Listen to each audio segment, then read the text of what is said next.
Say the line, Bart. David De Gea out. Yeah!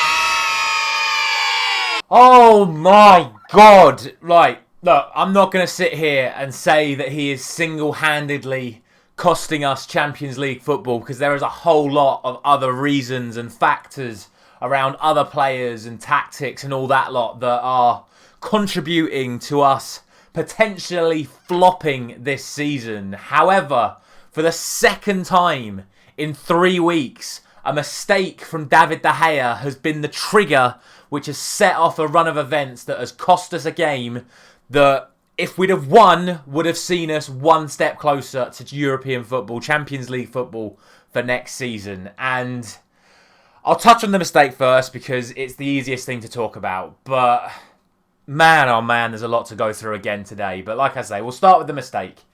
I just don't understand it. And I don't understand how many times he has to get away with it before he's just called out on it on a much larger scale than just the likes of me on a 500 subscriber YouTube channel. But how many mistakes, how easy a mistake was it to make? It's a bit sloppy in midfield, something that did happen a lot in this game. We give the ball away. Benrahma's running away. It's a 3v1 situation. He's got Luke Shaw, Wan-Bissaka and Lindelof around him. He squirts a shot out of the gap. For some reason, while this is all going on, De Gea is continuing to back off and back off and back off and back off. And when he shoots, he still takes 2 more steps back before trying to save it.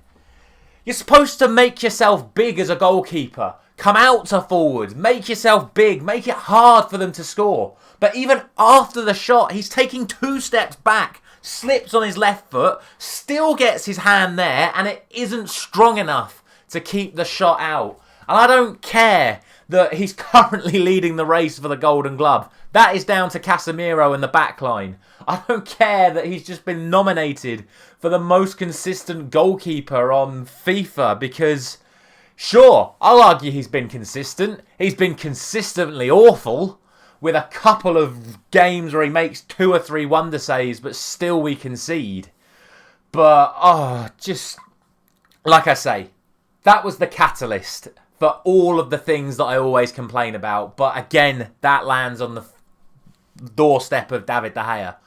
From that point onwards, all of the usual things we talk about then start coming up. Mentality when we go behind, lack of effort, inability to win second balls, slow build-up play, sloppy passing, forwards shooting every time they get the ball rather than playing passes to each other. Those same forwards missing the target on multiple occasions when they don't necessarily have to score, but hit the target. Substitutions that make absolutely no sense whatsoever. And then the worst thing of all, like I always go on about, the petulance. When it's all going wrong, they start arguing with the officials, they start throwing themselves to the floor, and then right up until the very last minute of the game where Bruno Fernandes gets the ball in a great area to put the ball into the box, he decides, nah, I'm going to shoot on my left foot from 25 yards with everyone in the middle waiting for a header. That is petulance, and I don't care who it is. I love Bruno Fernandes. He is our best player, and I will fight anyone that Bruno Fernandes is our best player. But it's just got to stop, and we've got to get a hold of it soon, because the situation now stands like this. We have got 4 games left. 4 days ago, we had 6 games left, and we needed 9 points. We now have 4 games left, and we need 9 points. And trust me, as someone that plays a lot of competitive high-level FIFA, going 3-3 is a lot easier than going 3-1. Especially when it's crunch time and you've got someone like Liverpool breathing down your necks, and Brighton as well. Like, we need 9 points to stop Liverpool catching us. We need 7 points to stop... No, other way around. We need 11 points to stop Brighton catching us. Now, granted, Brighton have some very tough games left, and it's not expected that they win all of those games. But I sat here after the Brighton game saying we needed 5 points to guarantee our position. We now only have 2. Sorry, we've only got 5 points to play with. We now only have 2. We cannot afford to drop any more points on Brighton, assuming they win all of their games. We cannot afford to lose or even draw more than one more game to stop Liverpool from catching us. And that is the state of the situation. It needs to change drastically. Now, one other thing I'm going to talk about before I go into the more of a breakdown on certain aspects of the players is I'm going to talk about the refereeing again, because it was another shocking refereeing performance. However, this time I think it was solely in Manchester United's favour, the refereeing. I got accused of saying if the decisions were the other way round in the comments the other day, I'd be happy if we'd won in the 99th minute with a penalty after some dodgy refereeing. That's not how I run things on this channel, and I hope the people that watch my reactions regularly appreciate this. I have no interest in being associated with winning games or getting results off the back of bad refereeing decisions. Bad refereeing is bad refereeing, and I will call it out every single time I see it. West Ham should have had a penalty at the end of that first half. I do not understand how that is not given. Victor Lindelof literally moved his arm towards the ball and flicks it away. It is a clear-cut penalty. And for a team like West Ham, who had another handball decision go against them against Liverpool just a couple of weeks ago, a side desperately fighting for their lives, if that had gone against them again and we'd have ended up going on and winning today, I still would be sitting here going mental about that decision, because yet again, the officiating in this division is unacceptable. I also think Malacia was very lucky to stay on the pitch for a tackle right down the back of Jared Bowen's Achilles. Referee didn't give that. He was giving a lot of free kicks to Manchester United, and we were throwing ourselves to the floor as well. For me, again, standard of refereeing, not good enough. And like I say, for those of you that questioned my rant about refereeing the other day, I hope you can appreciate the things I've just said. Now for the players themselves and the overall tactics and all this, that and the other. I'll start off with the starting lineup. Why was Wout Weghorst attacking midfield, or essentially box-to-box midfield, Marcus Rashford up front and Bruno Fernandes on the left, when Weghorst is a striker, Bruno is an attacking midfielder, and Rashford is at his best on the left wing? Why was that the starting lineup? Why is it that when he made the changes that he made, that Martial went to attacking midfield, Rashford stayed up front, Sancho went to the left, and Bruno went to the right, when Jadon Sancho's best football at Borussia Dortmund was at right wing? Rashford, as we already said, is best at left wing, Bruno is best in attacking midfield, and Martial is best up front. Why was that the tactical changes that were made? Why is it that Alejandro Garnacho was included on the substitutes bench, and when we were looking for a goal, he put on Diogo Dalot and Fred? I don't want to sit here and say that Ten Haag is bottling it, but certain decisions he's made over the last few weeks have started to suggest that as well. So that's my complaint about Ten Haag. And then for the actual individuals on the pitch, it's what I spoke about. In the first half, we had 11 shots.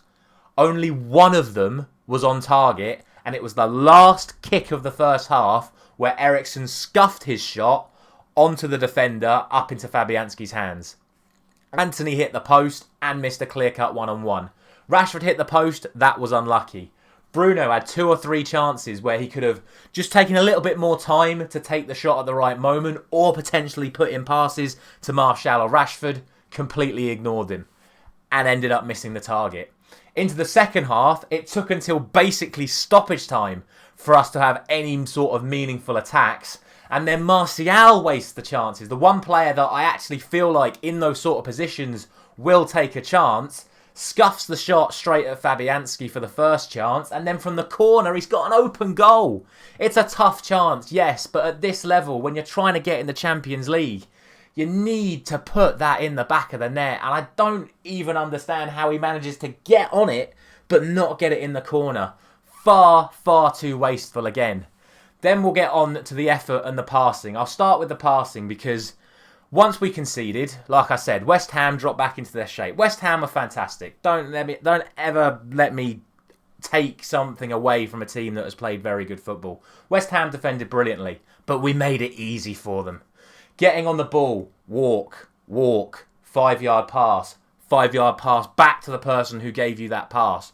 Look up, walk, pass out wide, pass back inside again.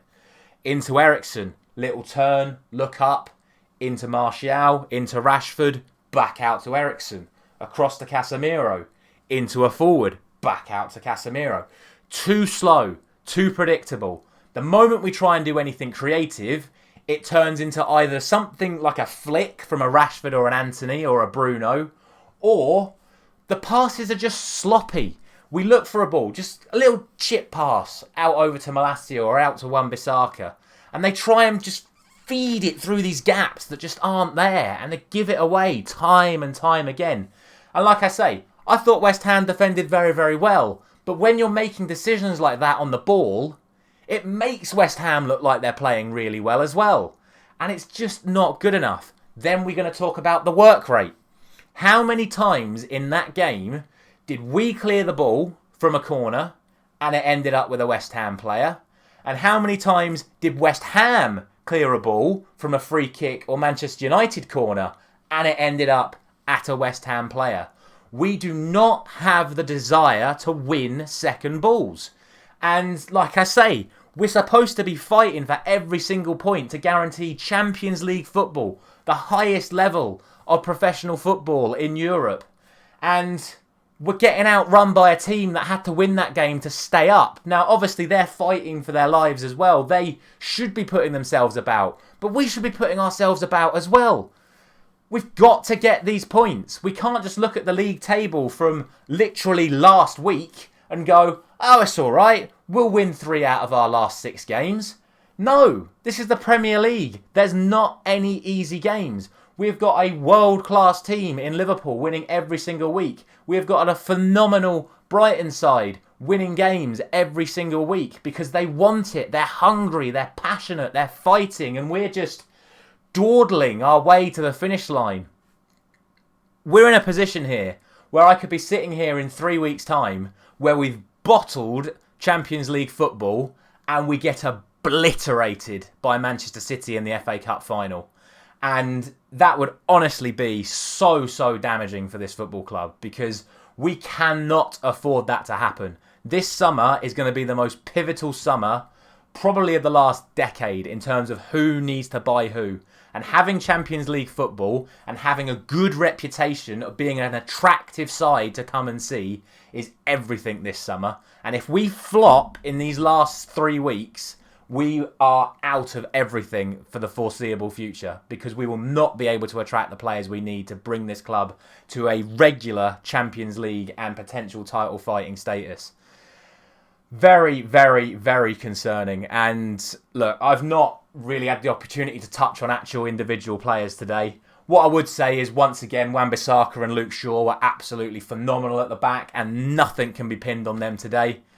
I thought they were absolutely outstanding. The defence and Casemiro as well, really good. I thought Malacia was a little bit dodgy, but for some reason he's been playing Dalot out there for the last few games and not him. I think if Malacia would have just had this run in the side, he'd be at a higher level.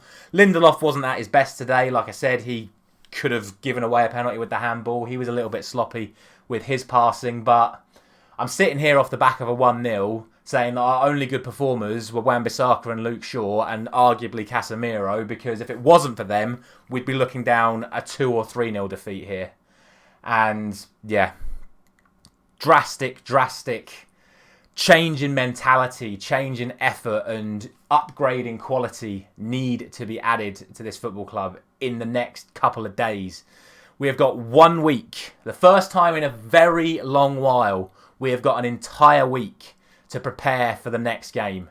And it needs to be solely focused on effort, energy and composure, because that's what we're lacking right now. We don't have the composure, we don't keep our heads in crucial moments, and we're not putting ourselves about when it matters. And yeah, I have to look at it and I have to say we have got 3 home games left and an away game against Wolves. We should win 3 of those games to guarantee Champions League football. However, I cannot sit here after the performance against Brighton and the performance against West Ham and near enough every performance I've seen since the Anfield demolishment and say that we're going to win 3 out of those last 4 games. I can't say that with any confidence at all because I just don't know what I'm going to see from these players. And it's a real shame because literally I was sitting here going into the game at Anfield thinking we were still in a title fight. And I'm now 2 months later praying that we hang on to a Champions League spot. And that's a real concern. And I'm hoping that all the relevant people in and around the club are looking at the performances recently, and I'm hoping that they're going to recognise and have a word with the people they need to speak to, give them the kick up the backside they need to get us over the line, because we're going to need more if we're going to stay in the Champions League places. That'll do for me for today. That's probably the most passionate rant I've given yet, especially after the referee one I had the other day. So, as always, let me know your comments down below. Drop a like on the video if you enjoyed it. Share it with a friend. I'm getting more and more wound up by the day at the moment with this football club. I've been bright red in the face since this video started, because that's how angry I am. Thank you very much for watching. I'll be back very, very soon.